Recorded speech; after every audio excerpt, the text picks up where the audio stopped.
I'm Tommy, And I'm Allie, and we have two young kids, Sam and Lauren. and we've been coming to Christ Church since 2013.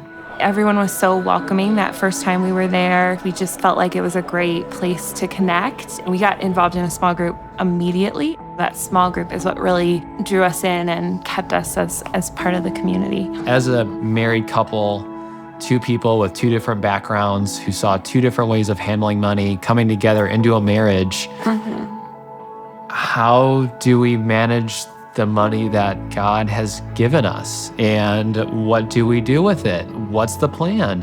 I think there were some big questions that the first couple of years of our marriage that we didn't have answers to.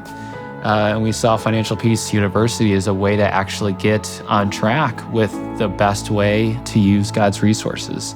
The number one aspect that I took away from FPU was just how important it is to understand no matter how little or how much you make, you need to have a plan. I didn't grow up in a household that I was really taught how to give. And so the first time I gave money to a church was in our marriage. And I didn't actually feel like it was me giving. I felt like it was Allie who was like, oh, we just give. This is what you do. And I was like, okay, sure. We give money to the church. I grew up in a Christian household, and I grew up watching my parents tithe and how those first and best resources went to God. When we were newly married, I had a very close friend who's about 10 years older, and at the time she had two young kids. And I remember when Tommy was offered his first job after graduate school, and she said to me, Allie, look, it is really important. Are you guys tithing? You need to be tithing. And what a hard thing for someone to say to anyone.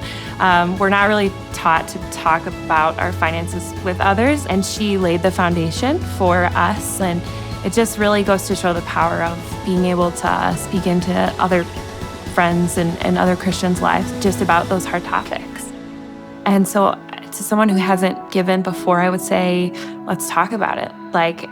Let's no judgment chat about how you're doing with God and how you want to process what God's commandments are when it comes to your money. Being stretched to give has not gone away. I think I had this idea that giving would become easier, and it's always a challenge. From when we were beginning our careers early in our marriage to a little bit further along, and it still requires a sacrifice every time that we give. It's God's way of saying every month, put me first, make me the center, and everything else from there will follow.